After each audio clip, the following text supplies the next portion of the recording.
Bienvenue sur Fleur d'Avocat. Je suis Lila-Louise Maréchaux et dans ce podcast, je vais à la rencontre des avocats bien dans leur robe. Au passage, Fleur d'Avocat, c'est aussi une newsletter que j'envoie chaque dimanche matin. J'y raconte le développement de mes activités et j'y partage aussi de l'expertise, notamment en matière de communication et de marketing. Vous pouvez vous abonner depuis le site fleurdavocat.fr. Place à l'interview, je vous souhaite une bonne écoute. Bonjour Emmanuelle Barbara. Bonjour. Merci d'être mon invitée sur Fleur d'Avocat. Racontez-moi comment et pourquoi vous êtes devenue avocate. Eh bien, à la vérité, je me destinais, ou plutôt j'ai entrepris mes études de droit pour être magistrat. C'était une envie de l'être depuis que j'avais 11 ans. Je trouvais formidable d'être juge. Donc, j'ai commencé mes études pour être magistrat. Pourquoi vous trouviez formidable d'être juge ? Parce que le pouvoir de dire le droit, le décorum. Et puis non, en fait, le pouvoir de dire quelque chose du bout de sa plume. Ça m'a toujours fasciné. C'était à l'époque des premières séries et les séries judiciaires me fascinaient. J'ai toujours aimé le décorum propre à la scène du tribunal. Le tribunal entendu comme les juges qui rendent la justice. Les avocats, je les voyais pas, en fait, bizarrement. C'est pas un personnage qui a été important dans mon adolescence, si je puis dire. Et puis, force est de constater que j'ai changé d'opinion.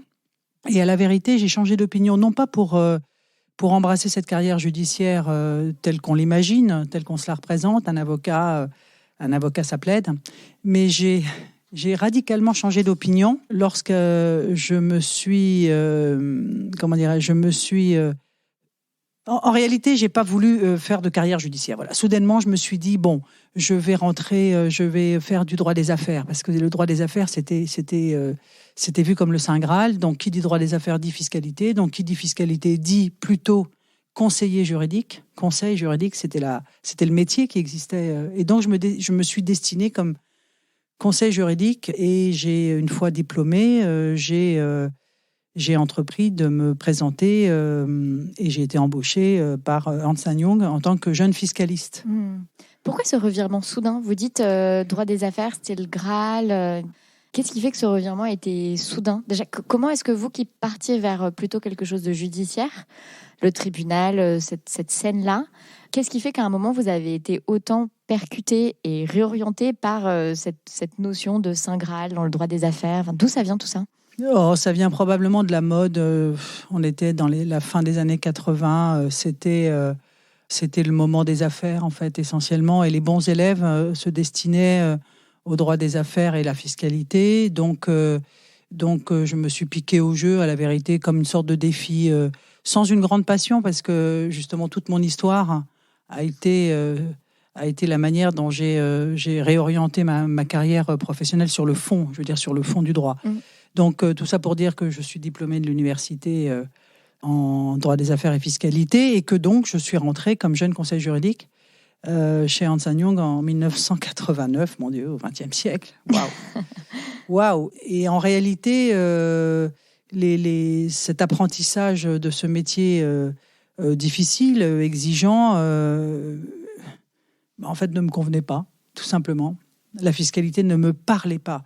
Je n'avais aucune familiarité, aucune intuition de compréhension, et puis trop conceptuel, trop éloigné, et puis bon, à quoi bon en quelque sorte. En revanche, ce qui a été un véritable tournant dans ma vie, donc c'est moins mes études que ce que j'ai découvert en travaillant, tout simplement, c'est le fil que j'ai tiré vraiment de mon métier, puisque je devais, en tant que junior, calculer notamment la réserve spéciale de participation, ce que j'ai fait.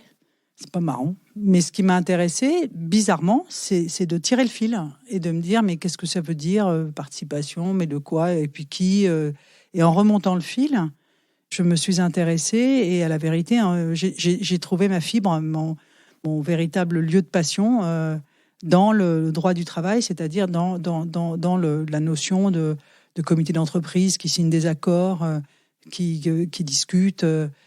C'était vivant, enfin. Vivant. C'était vivant. Et donc, au travers de la réserve spéciale de participation, je suis partie de la fiscalité pour m'intéresser au droit du travail plus généralement, et que j'ai appris en marchant, en réalité, en travaillant tout le temps dans ce domaine, sans que j'en ai eu les principes de base, puisque je ne l'ai pas étudié à l'école. C'est quoi la réserve spéciale de participation ? C'est le partage de la valeur, dirait-on aujourd'hui.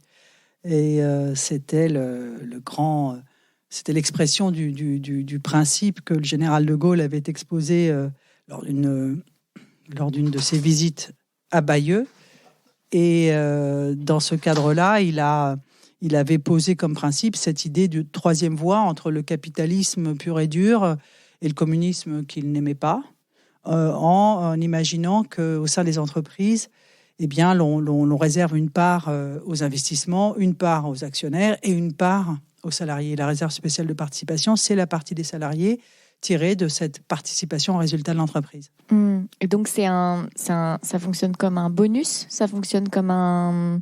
Comment est-ce que cette réserve spéciale réatterrit aux salariés ? C'est un dispositif très complexe et qui est prévu depuis 1967. Donc, c'est littéralement la matrice de tout ce qui a pu être inventé depuis lors en matière de partage de la valeur. Et la participation, très précisément, répond à l'application d'une formule de calcul qui est légale, que l'on peut éventuellement modifier par accord. Et cette formule de calcul qui touche aux bénéfices, aux capitaux propres, au salaire sur la valeur ajoutée, et donne un chiffre. Et ce chiffre annuel est réparti entre les salariés. Et c'est l'objet de l'accord de participation. Après, avant, on avait inventé l'accord d'intéressement. Et tout ensemble, ce sont les dispositifs dits d'épargne salariale. Et comment est-ce que vous êtes passé donc de la fiscaliste qui calcule cette réserve spéciale de participation à quelqu'un qui fait du droit social, dont le droit social est au cœur de sa matière ? Quel a été le cheminement à ce moment-là ? Le cheminement, c'est toujours des rencontres. Dans sa vie professionnelle, c'est des rencontres. Et il y avait au sein de ce cabinet donc dédié au droit des affaires et de la fiscalité, il y avait néanmoins un responsable qui s'occupait de droit du travail et qui s'occupait des questions en fait de droit du travail financier en quelque sorte, dont l'épargne salariale. Et je me suis rapprochée de ce qu'il faisait quotidiennement, un peu seul à la vérité, et me suis proposée d'être son assistante et d'apprendre à ses côtés. C'est ainsi que j'ai commencé ce chemin assez long, puisque je l'ai entamé quelque part dans les années 92-93, et j'ai décidé en gagnant Paris en quelque sorte, en revenant à Paris, au sein d'un cabinet d'avocats, puisque la fusion des métiers, la fusion des professions de conseil juridique et d'avocat avait été prononcée dans l'intervalle par une loi de 1991. Et donc, je m'apprêtais à rejoindre un cabinet d'avocats dans l'espoir de poursuivre ma route dans la découverte de ce métier plus largement entendu classiquement comme étant celui d'un spécialiste de droit du travail que je suis devenu à force de travailler en cette matière, et au prix d'un examen que j'ai passé à l'Ordre des avocats de Paris pour me donner cette qualification-là que je n'avais nullement, jamais, puisque je n'ai jamais fait de droit du travail autrement qu'en l'exerçant. Donc, vous quittez l'équipe de fiscalité. Vous avez quitté l'équipe de fiscalité, ou est-ce que vous avez travaillé à cheval sur les deux équipes ? À cheval. J'ai toujours, de toute façon, dans tout ce que je fais, j'aime avoir une coloration d'autres choses, y compris dans mon métier exercé aujourd'hui. Je me pique, en quelque sorte, d'avoir un pied un peu ailleurs, parce que, encore une fois, aucune matière au monde, fiscale ou autre, n'existe en tant que telle hors sol, en quelque sorte. Donc, c'est toujours l'idée que dans un contexte donné, le droit, certaines matières sont appelées à participer à la résolution d'un sujet. On n'est jamais dans un vase clos. Donc, j'ai toujours eu cette habitude d'essayer de flirter en quelque sorte entre des matières pour gagner en cohérence, en cohésion et en perception de la réalité qu'elle traite. Alors, dans le temps, c'était la fiscalité, et puis après, ça a été le droit commercial, et puis le droit des sociétés, et puis le droit financier, très clairement.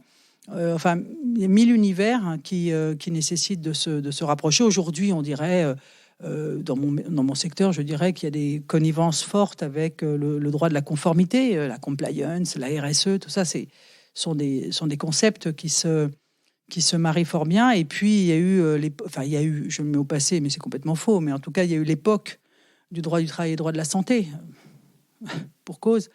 Et voilà, il y a donc toujours des espèces de mariages qui sont temporaires ou qui demeurent, mais qu'il faut entretenir. Je veux dire, le métier, encore une fois, ça n'est pas le droit du travail pur, d'ailleurs, il n'existe pas, mais c'est une coloration et une nécessaire incursion dans les... il nous appartient à chacun de faire des incursions, justement, dans des matières approchantes. Et ce qui permet de rendre plus percutant ce qu'on raconte, et puis de comprendre davantage la réalité que l'on est censé traiter. Donc ce que je comprends, c'est que vous avez fini par quitter Ernst & Young pour rejoindre un cabinet parisien. Pourquoi avoir eu envie de partir ? Pourquoi avoir eu envie de rejoindre une autre équipe, d'ailleurs ? Ça peut être... Parce que je crois que j'étais mûre à cette époque-là pour tenter l'aventure, parce que c'était pour moi une sorte d'aventure et de défi personnel. J'agis assez souvent sous forme de défi personnel. J'avais besoin de sortir de mon univers où j'avais réussi à faire ce que je voulais, c'est-à-dire moins de fiscalité, davantage d'autres choses, et notamment de travail, si je puis dire, ou de liens, ou d'épargne salariale, ce qui était quand même un peu, un peu spécifique comme matière. Je voulais me confronter à une équipe et participer à la vie d'un cabinet d'avocats, et moi, à ma place dans l'équipe de droit du travail. Donc pour ça, il fallait que je bouge. C'est ce que j'ai fait en rejoignant ce cabinet en 1993. Vous avez quel âge à l'époque ? Vous avez 30 ans ? Vous êtes jeune encore, moins. J'avais moins que 30 ans quand j'ai quitté EY.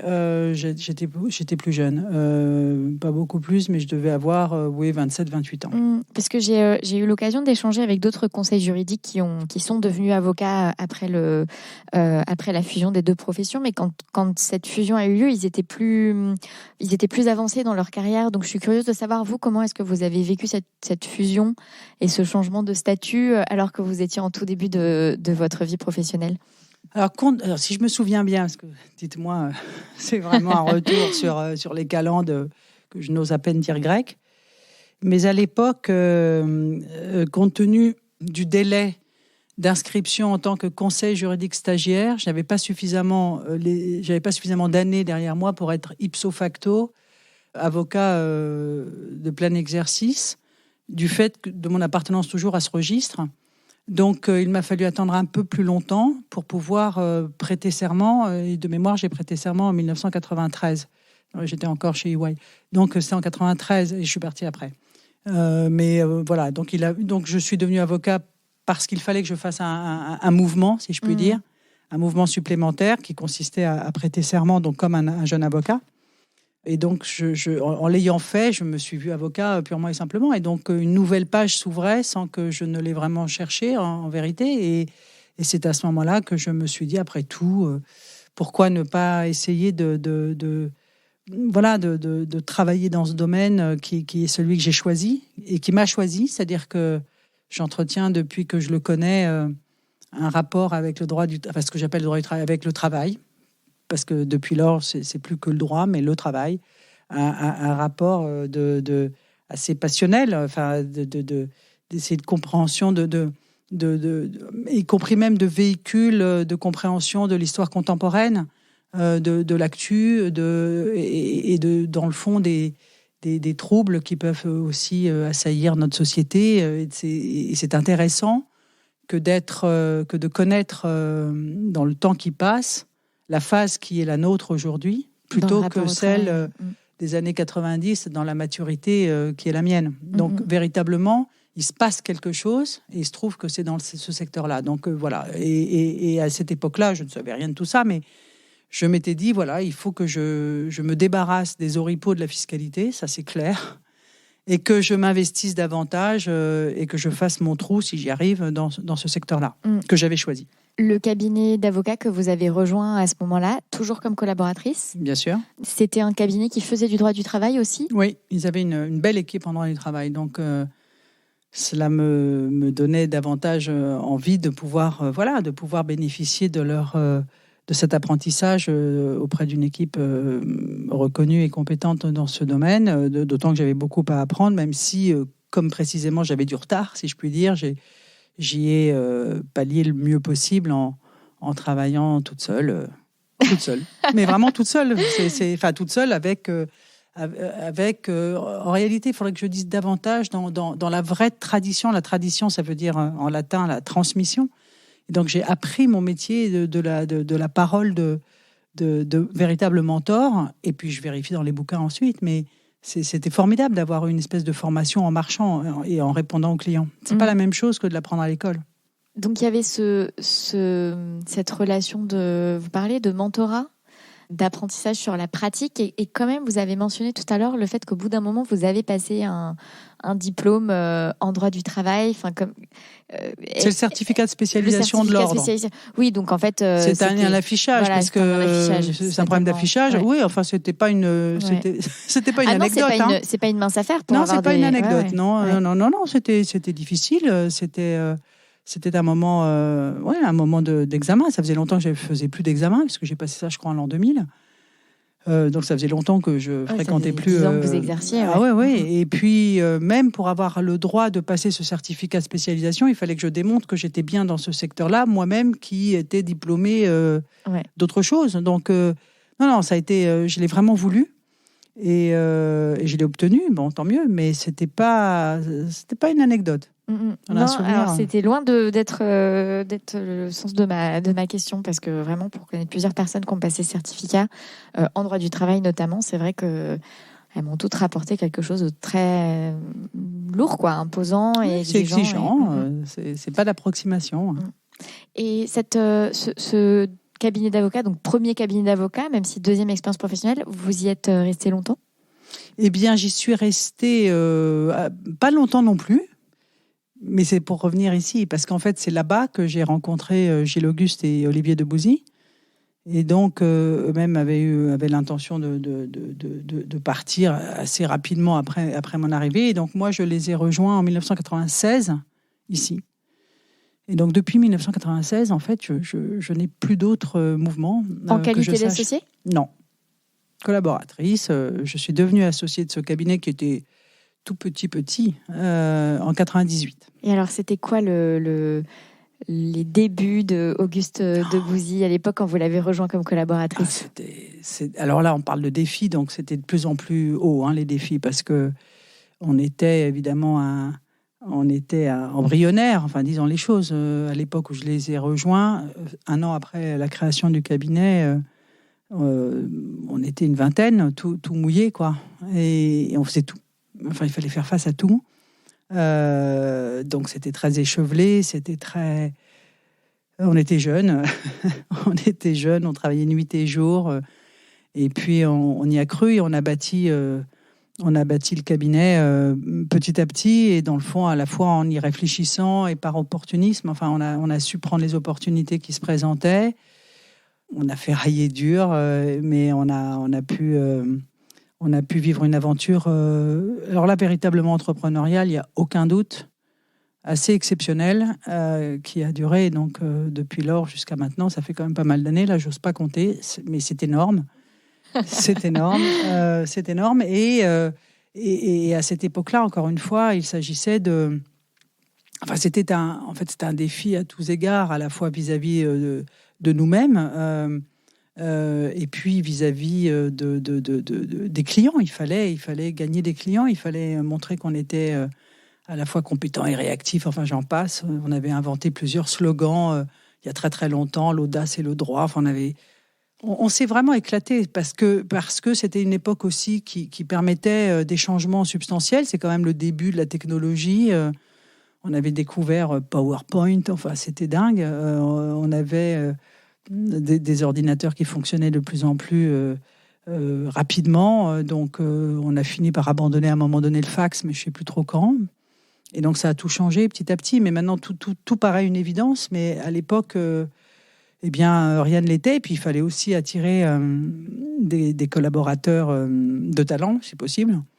Donc il fallait à la fois être au recrutement, au développement, au suivi administratif. Enfin, c'était vraiment une époque folle. Et puis, on s'est quand même structuré assez vite, finalement, parce qu'on a grossi assez vite en termes de personnes, d'avocats. On a pu devenir assez vite une entreprise. Pour parler que de votre expérience, vous avez dit tout à l'heure, on s'est développé avec un mélange de volonté, enfin de proactivité et un mélange d'opportunités. Vous, dans le développement de votre pratique en droit du travail, est-ce qu'il y a des orientations que vous souhaitiez prendre et qui ne se sont pas traduites en opportunités, et inversement, est-ce qu'il y a des opportunités que vous n'aviez pas imaginées ou anticipées et qui en fait se sont présentées à vous et ont constitué votre pratique? Alors, pour répondre plutôt à la deuxième partie de la question, d'abord parce que je m'en souviens mieux. Au départ, il s'agissait, et pour moi c'était un défi monumental, puisqu'il s'agissait, on me confiait en gros à moi les rênes pour développer et créer une pratique de droit du travail. Donc, c'était plus la même chose que d'être dans une équipe. Bon. Et donc, je m'étais dit, et moi avec le stagiaire, puis le deuxième stagiaire, puis le collaborateur. Enfin, on était vraiment... on s'était dit, eh bien, voilà, faisons, proposons nos services et faisons.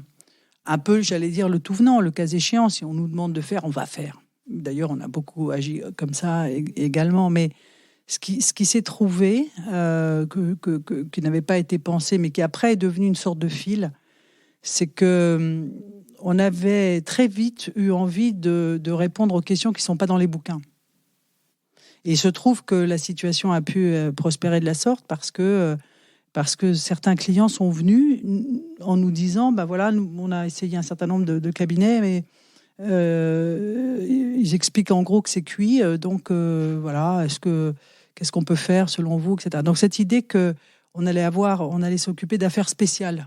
C'était ça qui a constitué une sorte de fil rouge, si je puis dire, tout du long de l'époque, parce qu'ils se sont trouvés consécutivement un certain nombre de clients qui sont venus avec des problématiques soit inédites, soit perdues pour la science, soit vraiment nouvelles. Enfin, voilà. Et donc, on a eu la chance d'avoir successivement ce genre de dossier, et ça donne un genre. Donc, c'était quoi ces problématiques? Vous vous souvenez de ces dossiers un peu inédits, de ces questions un peu inédites qui vous ont été soumises? Il y a eu la création, alors au plan du droit du travail, de cet organisme fait pour disparaître, qui était le CDR. Donc, il y a très, très, très longtemps, le CDR, vous vous souvenez peut-être pas, mais c'était le consortium de réalisation qui avait été mis en place pour les activités du Crédit Lyonnais qu'on voulait mettre de côté et en quelque sorte liquider avec le temps, etc. Mais ça a demandé beaucoup, beaucoup de salariés, beaucoup d'entreprises dans ce secteur-là. Et donc, il fallait créer une entreprise bizarre, en quelque sorte, qui avait une sorte de péremption, une date de péremption, si je puis dire, sur la boîte. Et donc, ça a posé des questions un peu inédites, de manière un peu nouvelle. Donc, il a fallu structurer tout ce groupe-là, fait de plusieurs entités. C'était intéressant, puisque c'était une création ex nihilo, et une création ex nihilo, encore une fois, destinée à prospérer, façon de parler, en quelque sorte, dans une acception de diffusance. Donc ça, c'était très singulier, et c'était tellement singulier qu'on n'en avait pas l'expérience, en fait. C'était assez neuf. On a eu des demandes qui ont été un peu singulières d'approche en matière de plan social. On a le fameux PDV de mémoire. On a véritablement été parmi les premiers à mettre en place un véritable plan de départ volontaire, ce qui n'était pas les us et coutumes de l'époque. Aujourd'hui, on ne fait rien sans un plan de départ volontaire. Et puis, un peu plus tard, pas tout de suite, mais un peu plus tard, j'ai eu à traiter pendant des années le contentieux dit de l'île de la Tentation, qui était quand même très, très, très, très singulier, puisque c'était le contentieux de la télé-réalité. Et ça, c'était inédit quand même. Donc, cela nous a occupés pendant d'abord des années, et ensuite, sous des angles des angles juridiques assez différents, assez inhabituels. Époque qui a en quelque sorte qui a été la précurseur de l'époque plus récente, mais qui est maintenant un peu ancienne, mais enfin précurseur de la plateformisation de l'économie avec le surgissement des plateformes. Donc c'est un peu tout ça qui était en germe et qui a pu à un moment donné trouver éclosion en quelque sorte, et on a eu la chance d'être à chaque fois, par un biais ou par un autre, intéressé à des sujets nouveaux. Mais qu'est-ce qui explique justement, selon vous, que ces opportunités d'intervenir sur des sujets nouveaux, d'être aux prémices de nouveaux dispositifs, de la mise en application de nouveaux dispositifs, selon vous, qu'est-ce qui explique que les clients vous aient identifié comme ça, vous à titre personnel ou le cabinet, je ne sais pas? Écoutez, il y a les rencontres, ce sont on a beau dire, mais le client choisit son avocat en quelque sorte, et après c'est des tempéraments. Moi, comment j'ai fait quand même pour créer et développer le groupe social de ce cabinet quand on n'était rien ni personne, il faut quand même le dire, c'était le cas en 96, en tout cas dans mon secteur. Eh bien, j'ai vraiment passé ma vie à le plus possible participer à des conférences, sortir et animer des conférences. C'était très à la mode, les grandes conférences qu'on faisait sur des thèmes. Il y en avait vraiment beaucoup à la fin des années 90, début des années 2000. Et donc, j'ai vraiment battu l'estrade, il n'y a pas d'autre terme. Beaucoup. Parce que c'était le seul moyen de me donner un peu une manière d'exister, en quelque sorte, de faire de la pub et et puis surtout de me confronter à des questions. Donc, je dois reconnaître qu'au travers de ces manifestations publiques et de ces thèmes de réflexion, j'allais dire, abstraites, j'ai pu présenter à droite à gauche des théories ou des manières d'apprécier un problème qui probablement a su convaincre d'aucuns de nous appeler à la rescousse, le cas échéant. Donc il y a quand même eu cette manière-là d'être en permanence. J'ai toujours essayé, avec mon équipe, de privilégier des approches, non pas alternatives d'ailleurs, mais des approches de réflexion qui prennent en compte un contexte, un écosystème, soit la mode, soit une inflexion économique ou sociale. Enfin, vous voyez, donc d'essayer de lire et de décrypter. J'ai toujours vu mon métier comme un exercice de décryptage de ce qui se passe pour tenter d'être le plus possible, le plus riche possible dans l'application qui nous est demandée au travers de telle ou telle affaire. Donc d'essayer d'être vraiment aux aguets. Quand vous avez rejoint l'aventure, donc 1 an après la création d'Auguste de Bouzy et alors que vous étiez jeune avocate encore, est-ce que vous aviez conscience du challenge qui se présentait ? J'avais conscience que je rejoignais une petite guérite et que l'objectif consistait à devenir grand et de se développer. Donc j'avais conscience que l'exercice ne serait pas exactement celui qu'on peut attendre lorsqu'on est plus si jeune que ça à l'époque, mais qui suit le cours d'un développement de carrière normale. Donc là, on jouait une sorte de va-tout parce qu'on faisait un pari.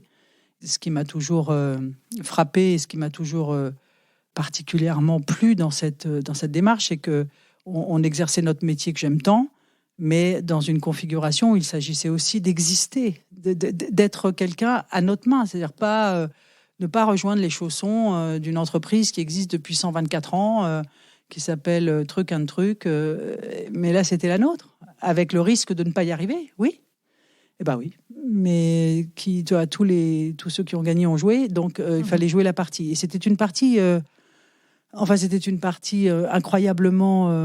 incroyablement ébouriffante à tous les sens du terme, stressante, comme on dirait aujourd'hui. Mais en même temps, c'était véritablement jubilatoire que de venir au bureau. Et puis chaque nouveau dossier, qu'il soit en droit du travail, en droit fiscal ou en droit de Dieu sait quoi, en droit de la fusion, c'était une victoire de nous tous. Donc vous voyez, c'était une vraie démarche entrepreneuriale. Vous avez été associé au bout de 2 ans, c'est ça ? Mhm. 98? Oui. Ouais. C'était pareil, c'est quelque chose que vous On vouliez. était 4 au total, associés. Donc... Ben oui, non, mais c'est. Il n'empêche qu'il y a eu une évolution entre le moment où vous avez rejoint la structure et le moment où ça représentait quelque chose pour vous, ou au contraire pas tellement parce que c'était dans, je sais pas, dans l'ambiance. Enfin, ouais, qu'est-ce que. Non, mais ça représente toujours quelque chose. D'abord parce que c'est un titre et on est français, on aime les titres, les décorations, etc. Donc ça fait partie des décorations. C'était aussi une reconnaissance d'Auguste et de Bouzy, qui ne sont pas qu'une marque à mon endroit. Et c'était une vraie fierté. Enfin, une vraie fierté parce que on était deux d'ailleurs ce jour-là. On a été deux femmes associées en même temps. C'était une manière de montrer qu'en effet, ce micro-cabinet qui quand même grandissait, parce qu'on était déjà peut-être 40, enfin, à ce moment-là, avait décidé d'entrer dans quelque chose qui ressemble véritablement à une entreprise, qui consiste à désigner d'autres que soi, je parle des fondateurs, d'autres que soi, donc associés, partageant ainsi les destinées ou le destin de ce cabinet et cette aventure basée sur la confiance et sur la camaraderie. Était un moment tout à fait formidable, sachant qu'en effet, Auguste de Bouzy à l'époque, c'était un cabinet en devenir, quoi. Mais j'étais quand même très fière et ça disait quelque chose d'une évolution. Un cabinet en devenir, mais avec une croissance fulgurante. Enfin, oui. Si en 3 ans vous êtes passé de... Ah oui, c'était très fulgurant au début. Mais on a travaillé, enfin, ouais. c'était complètement dingue et on a su finalement attirer des avocats de talent qui sont venus, qui sont repartis aussi. Enfin, on a eu quand même pas mal de rotations, mais on a fait face à énormément de demandes de clients. Donc c'est ça qui s'est passé et ça s'est passé assez vite. Donc vous avez appris sur le tas et à toute vitesse à la fois le développement de clientèle et à la fois le management. Ouais. Et le tout sans aucune espèce de préparation théorique ou littéraire. C'est-à-dire vraiment learning by doing, comme on dit en français. Et voilà, donc je ne l'avais pas anticipé de rien, jamais. Mais quand c'est venu, j'ai fait face et ça m'a plutôt enthousiasmé parce que on n'allait pas au bureau en se disant je vais faire ma journée. On ne savait pas. On arrivait le matin, il pouvait se passer 1000 choses. Voilà, 1000 choses. Bien ou moins bien aussi. Il y a eu aussi des moments difficiles, mais sinon, c'est pas la vie. Vous auriez aimé avoir, je sais pas, une forme de préparation, justement, by the book, avant de prendre cette vague dans la figure? Je sais pas. En toute objectivité, je ne sais pas. Parce que par certains aspects, bien sûr, j'aurais peut-être fait moins de bêtises, après tout. Mais en même temps, si j'avais su, je ne sais pas si je me serais dit, est-ce que je vais être à la hauteur? Enfin, je me serais posé des tas de questions que je n'ai pas eu à me poser. Là, il s'agissait de faire la question de ne pas faire, d'ailleurs, n'était pas sur la table. Donc, il fallait faire. Aujourd'hui, ça fait donc plus de 20 ans, si j'ai fait les petits calculs dans ma... Ouais. Et sachant que vous avez été associé vite, alors le cabinet s'est structuré et j'imagine que ça fait partie d'enjeux toujours, mais comment vous vous êtes réinventé, renouvelé dans cette longue association? D'abord, je ne suis pas à la retraite encore. Mais non, donc c'est vous dire. Oui, c'est vrai. Mais indépendamment de la retraite, c'est-à-dire que jusqu'à maintenant, ça fait plus de 20 ans que vous êtes dans ce cabinet d'avocats. Vous avez 23, vite été associé. Ouais. Par là, ouais. J'imagine qu'il y a eu des cycles, des défis. Oui, mais c'est pas pareil. Enfin, je veux dire, ce qui est formidable, c'est que dans le fond, quand on a pris l'habitude d'avoir littéralement été à la manœuvre avec encore une fois d'autres, c'est-à-dire qu'on a vraiment l'habitude d'agir ensemble depuis le début. On a l'attention prise par divers sujets ou à diverses époques. Aujourd'hui, que notre système est relativement conséquent et étoffé dans tous les secteurs du jeu, il y a précisément le fait d'entretenir tout cela, tant pour soi-même, c'est-à-dire en termes d'intérêt professionnel, donc de renouveler son enthousiasme, car il faut avoir un peu d'allant. C'est un métier sur lequel on est, moi j'estime, toujours un peu peau à peau avec les sujets qu'on traite, c'est-à-dire qu'on les prend de pleine face. Donc, forcément, avec la taille du système et la typologie des clients, bien évidemment, la vie change. Et puis, on a ses propres intérêts qui changent aussi. Donc, on s'adapte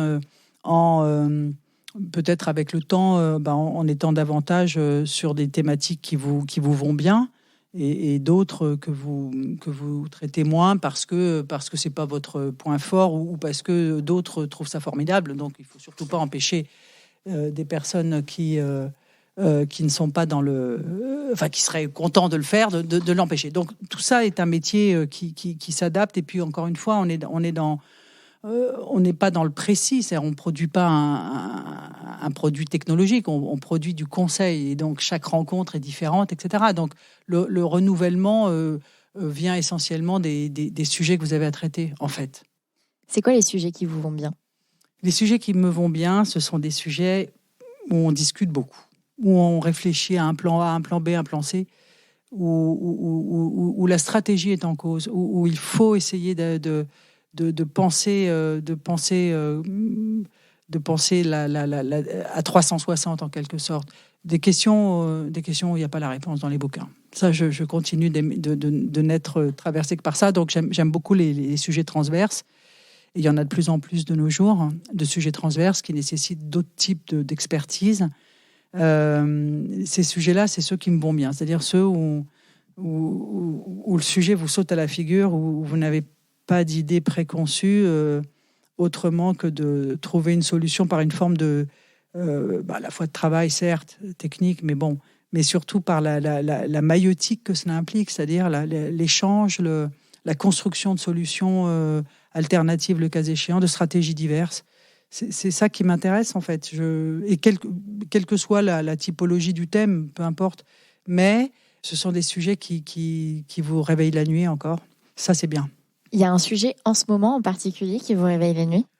Là, vous me prenez de court, mais il doit sûrement y en avoir, mais ça ne me saute pas aux yeux de manière évidente à l'instant précis. Non pas que j'ai pas d'affaires qui m'intéressent, qu'on puisse dire, parce que sinon, le problème, c'est que vous vous étiolez. Donc, j'en ai, mais si vous voulez, quand je projette comme ça un idéal, c'est toujours un idéal un peu héroïque. Donc, oui, non, mais j'ai des thèmes qui me passionnent en ce moment, mais bon, ce sont des sujets extrêmement polémiques et complexes qui éveillent en soi suffisamment de comment dirais-je, de polémiques juridiques que j'ai pas, enfin, je les aborde pas parce que c'est bon, je connais par cœur la liturgie, quoi. Et je trouve que nous sommes dans une époque justement où on a le sentiment que toute solution toute solution de crête sur une crête emporte des réactions virulentes. Je sais pas comment vous dire. C'est-à-dire que je ferais de l'IP-IT, je vous dirais le métavers. Pourquoi ? Parce que c'est totalement dingue. Je sais pas si c'est bien ou c'est pas bien, mais enfin c'est vraiment c'est le hashtag du moment, quoi. Voilà, vous voyez ce que je veux dire. Et dans mon secteur à moi, c'est très difficile on fait pas de la pub, quoi. Enfin, on n'est pas dans la com. C'est difficile pour des tas de raisons. Mais ce que j'observe, c'est que des sujets qui touchent mon métier ou qui font que je doive intervenir à un titre ou à un autre, judiciairement ou pas, ce sont des sujets qui ont une forte teneur idéologique. Et on n'a jamais, avec une manière blanc ou noir de réagir, on n'arrive pas à poser les sujets avec modération, etc. Donc c'est pour ça que je suis passionnée par les sujets difficiles du moment, et notamment tout ce qui tourne autour du nouveau modèle social. Mais bon, voilà, c'est sans fin, sans fond. C'est des études que je mène de mon côté aussi, j'allais dire, en soi, en chambre, en su de diverses applications judiciaires, etc. Mais vous voyez, ces espèces de réactions à brûle-pourpoint, je tente de les éviter le plus possible. Mais sans rentrer dans une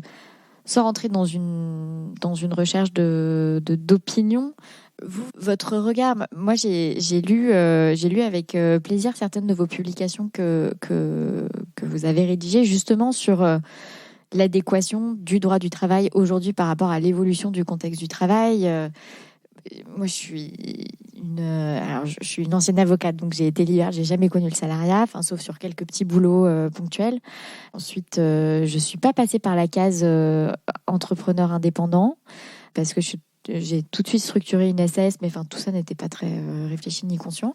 Et autour de moi, j'ai des amis qui sont salariés, j'ai des amis qui sont indés, sous des statuts divers. Tous plus divers les uns que les autres. Ouais. Enfin voilà, et donc on a des discussions sur oui, mais toi ta rémunération, ça couvre ta protection sociale. Ah mais oui, mais pas moi. Ah mais il faudrait peut-être que je prenne une prévoyance ou une complémentaire. Ah je sais pas. Mais toi c'est inclus, c'est pas inclus. Enfin, c'est des discussions qui touchent à l'égalité même en fait des uns et des autres. Absolument. Et en fait c'est pas, j'attends pas du tout de cet échange que vous puissiez me dire oui alors aujourd'hui c'est comme ça qu'il faudrait faire parce que c'est des sujets bien trop complexes pour être abordés comme ça, mais il faut y travailler quand même. Voilà, il faut y travailler quand même, c'est bien ça évidemment. Qui m'intéresse. Moi, c'est le modèle social nouveau et c'est la manière dont on réconcilie les actifs, la façon dont on envisage une protection sociale qui permette de ne pas avoir de citoyens de seconde classe. En fait, ça revient à ça, étant précisé que le XXe siècle était un siècle davantage qui avait trouvé, un truc au travers du contrat de travail à durée indéterminée, où toutes les protections étaient recensées sur ce bulletin de paye et qui donnait de la visibilité et de la profondeur de champ à son titulaire. Mais même cette image-là, elle s'est brouillée dans les années 90 et qu'aujourd'hui, même ce CDI n'est plus éternel. Et donc on a toujours eu en tête, dans le fond, on a vu surgir des atypiques. Les atypiques, ce sont ceux qui ne sont pas comme cela. Et donc, les atypiques, c'est déjà pas terrible. Mais alors, les non-salariés, c'est carrément une négation. Donc, vous voyez bien qu'on avait toute une hiérarchie dans notre représentation schématique du travail au XXe siècle qui se trouve bouleversée par l'époque que nous traversons aujourd'hui, que ce soit l'impact des nouvelles technologies qui horizontalisent les relations, même dans une usine, en passant par les formidables ressorts de la dite technologie qui permettent de tenir le coup en pleine pandémie pendant des mois et voire même de reconsidérer son activité professionnelle, que effectivement les statuts divers, depuis l'auto-entrepreneur en passant par les SAS individuels, les SASU, ont trouvé leur essor, et c'est un essor très substantiel, quoi qu'on en dise, aujourd'hui, et que, fort de ce magma, on n'arrive plus à trouver un récit du travail qui était aussi efficace que celui du XXe siècle. Et c'est ça que je trouve passionnant, c'est cette idée de comment on parvient aujourd'hui à réconcilier les actifs qui sont dans des statuts différents et qui ne sont pas nécessairement placés dans ce qu'on appelle des statuts subis, c'est-à-dire je subis mon CDD ou je subis mon CDI, certains le diraient, ou je subis le fait d'être un indépendant. Il faut que ce soit choisi le plus possible et c'est ce à quoi on doit parvenir. Notre société ne répondant pas à cela pour le moment, pour une raison simple, c'est qu'elle n'a pas été bâtie sur ces fondements-là. Et donc, dans une approche monolithique du travail au travers de la figure du CDI, au point qu'on parlait d'insider et d'outsider. Donc, c'est vraiment vous dire l'idée que, là, il faut qu'on arrive à trouver, pour une plus grande satisfaction de notre société qui est assez éruptive à mains égards, trouver des moyens de réconcilier cette société et de considérer, je parle bien de considération même sociale, à l'endroit de personnes qui ne partageraient pas le destin tel qu'on a pu l'avoir bâti comme étant une place 37 ans et demi au même endroit. Et c'est ça qu'il faut travailler, et il faut le travailler au travers probablement de mécanismes qui permettent de créer de nouvelles mutualisations, ou en tout cas de nouveaux liens qui font que nous sommes davantage rassemblés que dissemblables, que séparés, et il faut trouver ces outils-là. Et il faut trouver ces outils qui nous réconcilient, quel que soit notre statut. Ce d'autant plus que ce que l'on peut, je parlais du métavers tout à l'heure, mais ce que l'on peut présumer, ou présager, ce qui est déjà à l'œuvre, mais en balbutiement, c'est l'empilement des statuts et des États. C'est-à-dire que vous pouvez, dans une même journée, revêtir différentes casquettes et différentes activités. Et on voit bien qu'aujourd'hui se présentent des candidats salariés à une période de travail qui ne soit pas à temps plein, pourtant normalement voulu, mais à temps partiel, parce que dans le partiel, il y a un temps dévolu à autre chose. Donc ça... Mais ça, il faut le résoudre, et c'est pas fait pour. Et notre système n'est pas fait pour. Et c'est ça qui peut-être constituerait mes sujets qui me font pas dormir, ou en tout cas qui sont des sujets d'étude pour essayer de trouver les ressorts et les moyens d'éviter des guerres picrocolines ou des guerres intestines qui, dans le fond, ne font que servir une espèce de soupe pseudo-idéologique Là où ce qu'il faut, c'est recomposer ces mutualisations et ces en quelque sorte, ces solidarités, parce que notre République est solidaire et sociale, c'est dans la Constitution de 1946. Donc on doit pouvoir recomposer ça en n'imaginant pas que tout le monde soit titulaire d'un CDI éternel. Parce qu'en plus, on en veut moins. Non, mais moi, typiquement, je travaille avec des indépendants qui ont des statuts tous différents. Et parmi mes collaborateurs avec Fleur d'Avocat, il y en a une qui a un mi-temps. Est-ce que c'est un CDD ou un CDI en mi-temps? Et puis en parallèle, elle est entreprise individuelle, j'imagine. Enfin, voilà. Et clairement, c'est, je pense, quelqu'un qui, si elle est en CDI, c'est probablement contre son gré, quoi. Ben voilà. Et c'est pas grave. Enfin, encore une fois, les jugements de valeur qui vont avec, c'est pas grave. La seule chose, c'est est-ce qu'on est à peu près heureux? Enfin, essayer de quand je dis heureux, attention les grands mots, Dieu du ciel, mais du moins, est-ce qu'on est raccord avec ce qu'on veut faire et ce qu'on est capable de faire?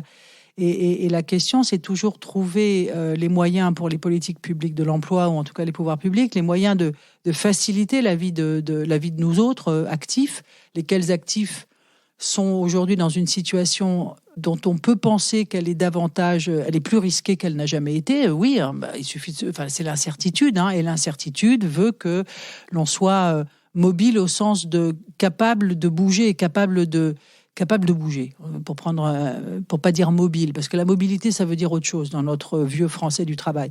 Donc, d'être capable de bouger, ça veut dire d'avoir les capacités en profondeur au titre de la formation, par exemple, ou de la capacité de bouger au titre de qualité que l'on peut prendre sur notre propre tête.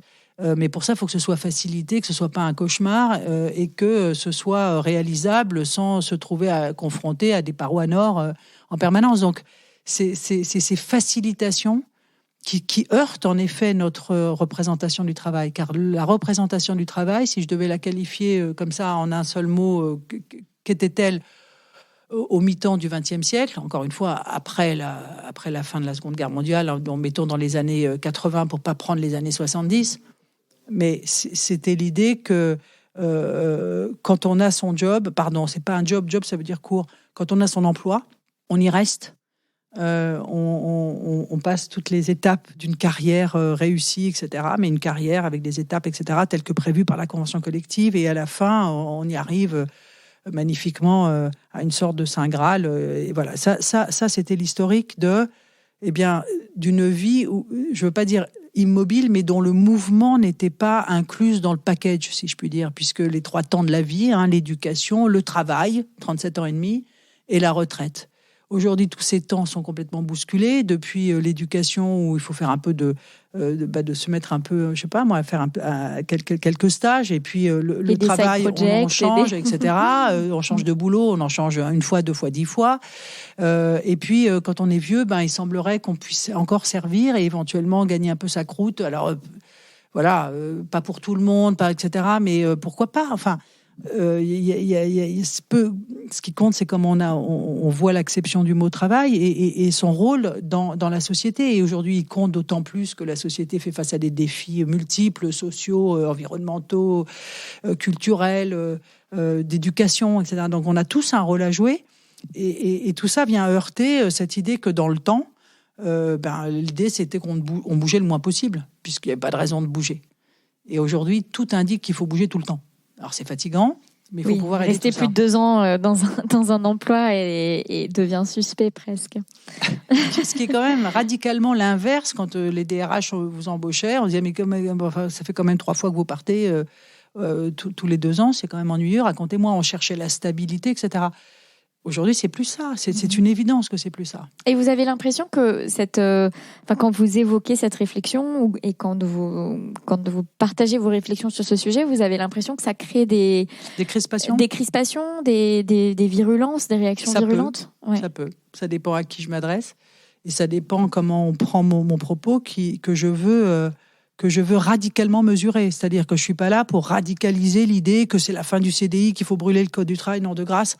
Épargnons-nous cet outrage idiot. Personne ne brûle rien, le CDI est tout à fait à sa place, mais il est à sa place au milieu de plein d'autres. Ce que je suis en train de simplement dire, c'est que, mais regardez, il y a d'autres... Non, mais c'est pour ça que je suis étonnée, parce que, encore une fois, pour avoir lu certains de vos travaux de réflexion sur ces sujets-là, moi, j'ai eu l'impression de lire quelque chose de tellement mesuré que c'est presque universitaire. Vous voyez ce que je veux dire? Vous auriez, ça pourrait relever d'un travail de sociologie, c'est-à-dire de réunion de constat. Et donc, face à cette mesure que vous prenez de constat et d'analyse et de réflexion, effectivement, de pistes de sortie, je suis étonnée de vous entendre, en fait, en tout cas, tellement marquée par le potentiel de réaction virulente qu'il y a derrière c'est possible, voilà, mais ça dépend encore une fois du contexte. Je travaille à ce que ce soit audible, parce que l'enjeu, c'est d'abord être audible, de ne faire que finalement restituer une réalité qui, quoi qu'on en dise, existe. Donc, de toute façon, on peut sauter à pieds joints. Oui, mais encore une fois... pour qui fréquente les tribunaux, par exemple, toutes ces évidences pourraient ne pas l'être complètement. Enfin, c'est pas évident. C'est encore une fois toute cette recherche. Elle part du principe que je veux chercher absolument les éléments d'apaisement, quand bien même ce n'est pas un parterre de roses que je décris. Je veux dire par là qu'on n'est pas en train de passer d'un monde qui était ce qu'il était à un monde merveilleux où chacun est libre de faire ce qu'il veut, etc. Non, il y a des suggestions, il y a des injustices, il y a des inégalités. Tout ça est vrai et juste, mais justement, comment l'appréhender de la façon la moins mal possible pour y donner des solutions les plus adaptées qui soient. Et à l'évidence, les solutions ne sont pas univoques. Les solutions sont multiples et elles exigent de prendre en considération cette évolution qui touche le travail comme un fait. Et pardon, j'insiste sur un point, moi, qui me fascine, c'est que nombre de thèmes ou de sujets où l'on accepte volontiers l'idée que le monde a changé. Bouleversé ici, la géopolitique, bouleversé, l'économie, bouleversé, enfin tout est bouleversé, mais pas le travail. Il y a quelque chose comme ça qui résonne comme... ça, en tout cas, ça ne devrait pas être bouleversé. Pourquoi ? Vous voyez, c'est un peu comme ça que je m'aperçois à quel point ce sujet, qu'on le veuille ou non, est un sujet trop difficile parce qu'il met en cause notre représentation schématique. La mienne, enfin moi je suis tout 20e siècle, hein, je suis née à cette époque-là, j'ai grandi là, j'ai été éduquée. Et ça fait 23 ans que vous êtes ici. Et j'ai franchi le 21e siècle sans m'en rendre compte particulièrement, mais je suis toute pétrie du 20e siècle. Donc, mais quand je parle à mes enfants, c'est clair qu'on n'est pas tout à fait... c'est intéressant de me surprendre moi-même à avoir des biais qui viennent de mon époque, et c'est normal. C'est normal. Non, mais ça me... En fait, finalement, en discutant avec vous, j'avais échangé avec... j'ai plus son nom, que j'ai interviewé sur le podcast, qui a été associé en droit social chez Fidal, qui faisait beaucoup de droit syndical. Bon, peu importe.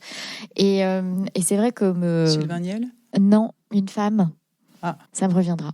Et elle explique, elle parlait de cette baston en audience autour de ces sujets. Ah oui.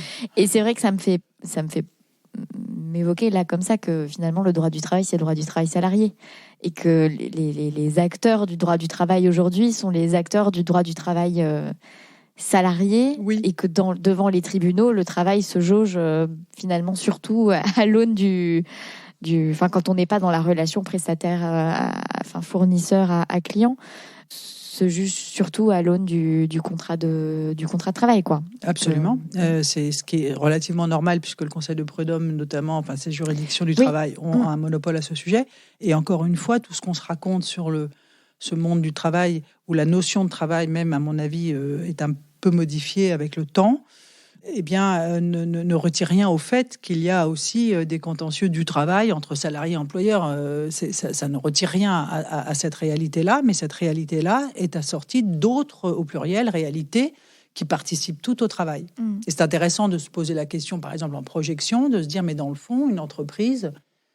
de nos jours, est-ce que c'est une entreprise où tous les murs sont descendus, puisque déjà même le lieu de travail confère le télétravail, c'est plus une évidence que d'être sur un lieu de travail. Donc cette idée d'être enfermé dans des murs ne tombe plus sous le sens. En tout cas, on l'a éprouvé collectivement.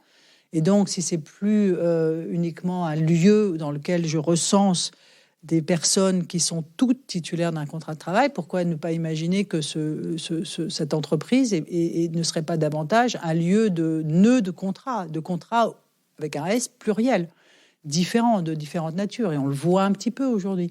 On voit bien qu'il y a ce qu'on appelle des sous-traitants de toutes sortes. Et ce nœud de contrat ne retire rien au fait qu'il y a toujours des salariés, qu'il y en aura toujours. Mais ça permet aussi de tourner, d'avoir quelque chose, cette idée de mouvement, puisque, encore une fois, rien n'est immobile. Donc, il faut que ça bouge.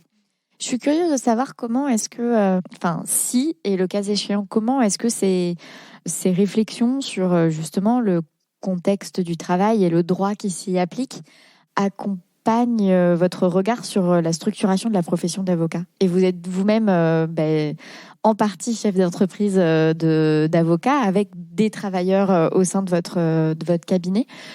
Comment est-ce que vous lisez comment est-ce que vos réflexions qui s'appliquent au travail en général, au reste du monde, viennent et si c'est le cas, si c'est aussi un espace de réflexion, viennent influencer votre appréhension du travail dans la profession d'avocat? Oui, je n'ai pas théorisé tout cela appliqué à notre métier, mais notre métier avait déjà quelques mètres d'avance, si je puis dire, puisque nous sommes un métier réglementé, certes, mais qui avait déjà un choix de statut. On n'est pas obligé d'être dans une entreprise d'avocats avec des salariés avocats, etc. Donc, il y a déjà une possibilité depuis très longtemps de ne pas être nécessairement salarié. Donc, déjà, ce choix à la base existe. Par ailleurs, sur le fonctionnement d'un cabinet d'avocats, il est évident que toutes les expériences collectives, notamment celle du télétravail, a un sens pour notre métier, mais nous, on était déjà, en quelque sorte, susceptibles de ne pas rester nuit et jour derrière son ordinateur au bureau, dès lors qu'on doit préparer des choses et qu'on ait des choses, des conclusions, etc., et qu'on a besoin un peu d'espace et de s'éviter des transports inutiles. Bon, voilà. Et donc, ce que je veux dire par là, c'est que moi, je suis pour que l'exercice de ce métier soit à la fois collectif, parce qu'on a vraiment besoin d'échanger des idées. C'est-à-dire, cette idée qu'on est tout seul dans son coin et qu'on va résoudre le problème n'est pas exact. Donc, c'est un travail collectif, mais c'est un travail que l'on doit exercer comme un adulte, quoi. C'est-à-dire, on a conscience du sacerdoce qui est le sien, et donc on l'exerce pleinement. Donc, on fait au mieux, en quelque sorte, on le fait au mieux avec, j'allais dire, la liberté. C'est un exercice libre. En plus, la pensée bien écrite, bien traduite, bien restituée et bien approfondie, nécessite des travaux. On n'est pas tous égaux dans la manière de faire. Encore une fois, il n'y a pas de boîte à outils obligatoire. C'est un métier, encore une fois, où on est une sorte d'homme orchestre, à soi tout seul, le tout dans un univers, puisqu'on est dans une entreprise, et au service de clients, lesquels clients ont des besoins qui tiennent à la fois à ce qu'on appelle des interactions et répondre à leurs questions, puis aussi on a à répondre à des règles extrêmement strictes qui cadencent nos vies parce qu'il y a des délais de procédure extrêmement précis vis-à-vis d'un juge auprès duquel on présente nos travaux. Donc, c'est quand même un travail singulier que le nôtre. C'est un travail multifacette. Et moi, je ne crois pas aux organisations qui soient des organisations qui pèsent en plus, tirées de l'organisation elle-même. Donc moi, je suis vraiment pour des systèmes relativement légers, mais d'interaction fluide, rapide, simple, et chacun sait ce qu'il a à faire, et les plus jeunes apprennent à le faire. Il n'y a pas de... Je veux dire, il y a pas de recettes ni de boîte à outils ou univers de cette nature. Chacun, en plus, y met son tempérament. Je le disais tout à l'heure, pour moi, c'est un métier de corps à corps, en quelque sorte. C'est un métier vraiment où on s'expose aussi soi-même, malgré tout, même si on fait l'intermédiation. Mais on s'expose. Donc, il faut avoir du souffle. Et le souffle, il faut pouvoir le reprendre ensemble, avec les équipes, avec chacun d'entre eux, et être sûr d'une sorte de collectif solide qui fait que dans les coups durs, on se donne des coups de main. Enfin voilà, moi je crois beaucoup à cette entraide, et c'est une belle histoire. C'est encore une fois, nous sommes une entreprise de main d'œuvre, comme on dit, c'est-à-dire faite uniquement de nous. Nous sommes à la fois le produit, l'actif, le stock, enfin tout ce que vous voulez. Et donc, on est des êtres respirants et on n'est pas des robots. Voilà. C'est intéressant parce que vous parlez de la diversité des statuts qui existent dans la profession d'avocat. Et j'entends presque comme si il y avait une possibilité de choix de ces statuts. Mais en réalité, la grande majorité des travailleurs de cette profession, alors indépendamment de ceux qui choisissent de s'associer ou de s'installer ou de la forme d'association, mais en tout cas dans des relations managériales, le contrat par définition, c'est quand même plutôt celui de la collaboration salariée. Je connais alors ça se développe, mais je connais finalement assez peu de cabinets qui offrent le choix du contrat à leurs collaborateurs, salariés donc je trouve. Enfin, voilà, vous avez l'air d'avoir un... Non, mais le choix pour la profession, pour celui qui se lance dans ce métier, il a un choix. Et c'est pas donné à toutes les professions que d'avoir un choix. Il y a des gens qui n'ont pas le choix. Qui n'ont pas le choix, et des tas de métiers dans lesquels il n'y a pas de choix. Donc là, c'est un métier, c'était une seule observation sur le principe même que ce métier s'exerce de manière réglementaire, comme ci ou comme ça. Ce qui est quand même, en soi, un avantage qui n'existe pas. Enfin, un avantage, oui, c'est un avantage qui n'existe pas dans d'autres métiers. Et donc, ce métier a été conçu en quelque sorte comme ça, c'est-à-dire qu'on a rajouté la collaboration salariée, ce qui n'était pas le cas au départ. C'est dans l'autre sens. Qu'est-ce que vous attendez de la suite de votre carrière ? Qu'est-ce que vous aimeriez réaliser ?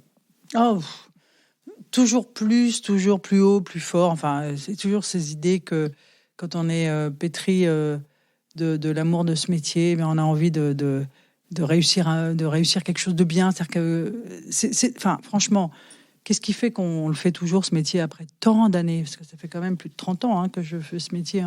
Eh bien, c'est la satisfaction de gens que vous rendez sinon heureux, faut pas exagérer, mais enfin, du moins que vous avez aidé. Et quand on vous dit vraiment merci, merci pour vos conseils, enfin, ça me fait toujours de l'effet, c'est quand même un comble.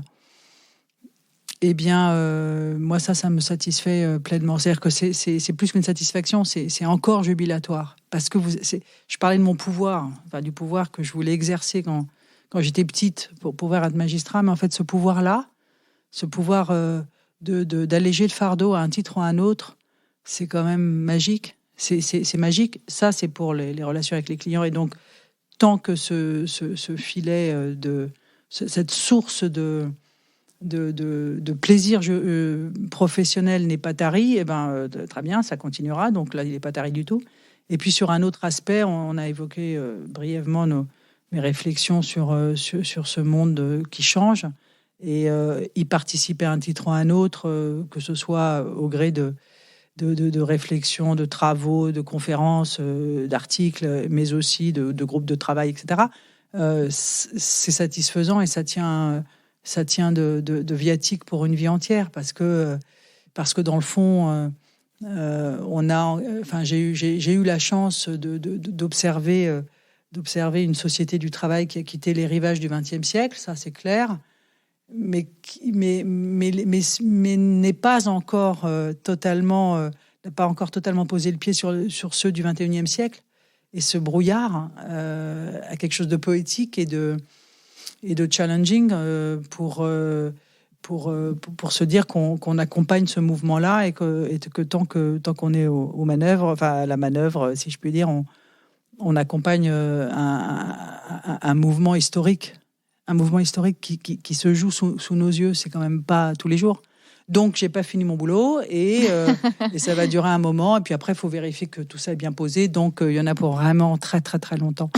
Et ne me posez pas la question, qu'est-ce que vous ferez à la retraite ? Il n'y a pas de retraite. Je ne pose jamais cette question. C'est qu'est-ce que vous attendez de la suite de votre exercice professionnel ? Et la personne l'entend comme elle voilà. le veut. que du bonheur et de l'intensité, parce que dans le fond, cette intensité qui est à la fois source de fameux stress et de comment dirais-je, parfois de questionnements lourds, c'est aussi une source de merveilleux. Alors là, pour le coup, on parlait de sens au travail. Alors là, croyez-moi, le sens au travail, dans ce métier-là, il existe. Et ça, c'est formidable. Et tant qu'il y a du sens au travail, à ce travail-là, eh bien, l'éternité n'a qu'à bien se tenir. Il y a des moments où vous avez regretté cette intensité ? Ah non, jamais. Bah non, parce que faut vivre à pleine main sa vie, quoi. C'est pas l'eau tiède. Et quand je dis c'est pas l'eau tiède, c'est à la fois formidable. Il y a des moments vraiment très durs. Donc je préfère 100 fois les up and down, les déceptions qui sont nombreuses, hein, et les joies que procure le métier, procure des actions, procure des situations, à quelque chose d'assez terne. Qui fait pas pincer le cœur, qui l'estomac le laisse bien tranquille, etc. Ça, c'est épouvantable comme perspective. Donc, je ne regrette absolument rien. Et même si tout ça a vocation à donner des bosses et des bleus, eh bien, avec un peu de maquillage, ça s'arrange. Un peu de fard et tout va bien. Quelle est votre dernière joie ? Vous parliez des joies, justement. Quelle est la dernière joie ? Oh, écoutez... Je sais pas, je crois... De quel ordre ? Ah bah justement, c'est vous qui choisissez si c'est un ordre privé ou professionnel. Dernière joie, écoutez, j'ai eu... franchement, en termes dans un registre qui n'est pas celui de mon activité professionnelle, j'ai eu la joie d'accueillir mes 3 enfants qui venaient de loin, ensemble, pour une occasion précise la semaine dernière, se retrouver... tous ensemble avec des personnes qui vivent leur vie, justement, cette jeunesse qui vit loin de moi, les voir ensemble avec moi, ça a été une espèce de moment fort parce que j'avais mon monde, c'était comme une audience, quoi. On était là ensemble pour vibrer ensemble et dans le fond, c'est ce que me donne ce métier par ailleurs, donc là, de pouvoir vibrer à des moments, à certains moments, ce que je peux retrouver familialement, à certains moments également. Et cette espèce de diapason comme ça fait que toute cette vie vaut la peine d'être vécue. Et dernière question, qu'est-ce que vous portez sous votre robe ? Sous ma robe, je porte... C'est très joliment dit. Qu'est-ce que je porte sous ma robe ? Je porte des talons très hauts. Et pourtant, je suis grande et je fais exprès. Pour être encore plus haute. Pour voir les dossiers d'encore plus haut ? Pour avoir de la gueule. Pour toiser ? Oui. Ça fait partie d'un amusement, de mon amusement personnel. Je trouve que la robe est un moment... alors là, on parlait de ce que veut dire cette profession. Quand on revêt la robe, c'est un moment que je trouve presque sacré parce qu'on n'est plus tout à fait soi-même. Et j'aime à ces moments-là de porter des talons très hauts. Merci beaucoup pour cet échange. Merci à vous. Vous avez écouté l'épisode jusqu'au bout, donc j'imagine que ça vous a plu. Pour me remercier et pour aider d'autres personnes comme vous à découvrir le podcast, vous pouvez le partager, vous abonner depuis votre application d'écoute de podcast et laisser un avis et 5 étoiles. Ça fait vraiment la différence au niveau des algorithmes. À la semaine prochaine!